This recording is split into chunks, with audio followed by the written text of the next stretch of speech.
two of you have the same creator of your show, Chuck Lorre, right? And yet you don't. You were saying you don't get to see each other often. Mingle. Never. No. I mean, it's elitism, really. We're just there, the little upstarts, and we look down on them terribly. And we are, split by a gulf that is an alley. There's one alley between us. You shoot next to each other? Literally, we shoot right across the way from At each other. CBS Radford? And, no, Warner Brothers. And they used to come in during our first season, or during their first season, kind of starry-eyed, and we would stand there smoking and scoff. Mascots. Let's, once they go through the network meat grinder, we'll see how starry-eyed they are. But one thing, besides that we share, like half of our crew works on that show as well, is one thing we were really happy about was that there was another audience show, multi-camera audience show that was doing great. And because we really felt like for a while, like just these, out in the wilderness, the last multi-camera sitcom, just puttering along, and it's nice. It's nice to have some company. Yeah, we keep hearing that the traditional sitcom is dead or dying or on its last legs. No, what do you? Yeah. No. Actually, in fact, this development season, they're developing boatloads of them.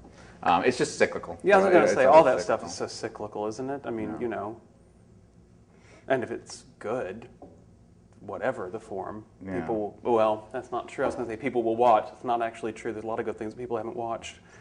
So I have nothing to add to that. You were just off on a tangent, man. People do like to say things are new, old, in, Yes. out, alive, dead. Saturday Night Dead. Dead, man. I heard Saturday Night Dead. You probably didn't hear there. You heard Saturday that? Night Dead. Now it's alive again. It's dead. It's almost dead. It's almost alive. It's like, I don't think most people remember that you started out at Saturday Night Live, right? I was there for one. I barely remember. I was there.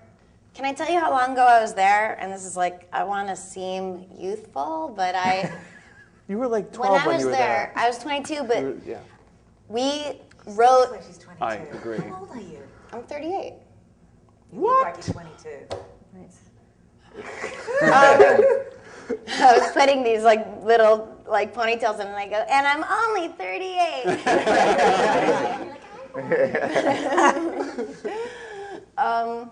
22.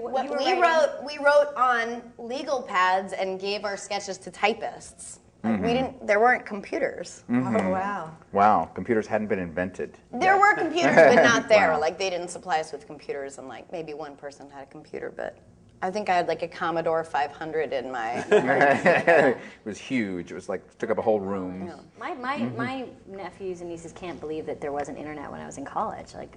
I remember 1993 being like, you know what, I'm never going to get a cell phone. I remember saying, making a big deal out of the fact that I was like, that's not for me. A cell phone was not for me. I remember that being a big deal. No. Look at never those gonna douchebags on cell phones. Yeah, no thank you. I've often wondered, do you think people canceled appointments less before the cell phone? Because now, it's so easy to go, I just hit whatever reason there is. And before it was You had to be true You to your actually word. had to show up. yeah, or at least find a payphone. Yeah. And hope they were near one too, I guess. But how would you get? I'm sorry, this isn't going anywhere. You're taking my water from me. Could have at least taken the empty one. Canceling appointments before cell phones. You're right. That Do you wasn't. remember calling? This is is going a to be round sorry. table We're going thing. down memory lane. We're We're going down memory lane, but do you guys remember calling up answering machines and changing the message to tell people where you were? That was a big deal. We used to have a big honking boombox style answering Yes, machine. it had And it a used to tape be and- hi, you've called the Poehlers, we're not home right now, leave a message.